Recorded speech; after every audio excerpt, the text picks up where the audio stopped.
আমি তো দিদুনকে বললাম যে একটু মা রান্নাটা করো, ঠিক আছে, আমার ভালো লাগছে না শরীরটা, একটু রান্নাটা করো। শোন, তো দিদুন কি করছে জানিস, বলছে আমি একটু রেস্ট নেব বলে এসে দেখি আমার ঘরে এসে আয়নার সামনে দাঁড়িয়ে ওই লাল কালার একটা লিপস্টিক ঠোঁটে দিয়ে বসে আছে। লিপস্টিক পরেছে, লিপস্টিক দিয়ে আবার টিপ পরেছে, ঠোঁটে লিপস্টিক পরেছে, পরে বসে আছে। তাহলে বল কি বলবো? নাচ করো, নাচ বলো। তো তোর দিদুনের দেখা দেখি আমিও একটা পিঙ্ক কালার লিপস্টিক পরে বসে আছি। কি করবো, আর ভাল লাগছে না। আমার রান্না বান্না করতে একটুও ভাল লাগে না, সে আমার মা আমার উপর চাপিয়ে দিয়েছে রান্না বান্না, বুঝেছিস?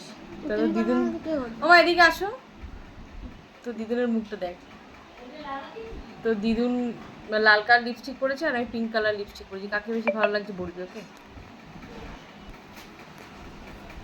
দেখো তোমার ঠোঁটটা কি লিপস্টিক পরেছো। দাঁড়া, দাদা কাকে বেশি ভালো লাগে লিপস্টিক পরে, আমাকে না দিদুনকে? টাকা মুখটা দেখা মা, যে মা একা একা সেজেছে লাল লিপস্টিক পরে। হ্যাঁ, মা লাল লিপস্টিক পরে, আমি পিঙ্ক কালার বলছি, কাকে বেশি ভালো লাগছে? দাদান কাকে বেশি ভালো লাগছে? দিদুনকে ভালো লাগছে না দিদুনকে ভালো লাগছে না আমাকে ভালো লাগছে? বল, যে কোনো একজনকে বল, আমাকেই বেশি ভালো লাগছে। দুজনকেই ভালো লাগছে।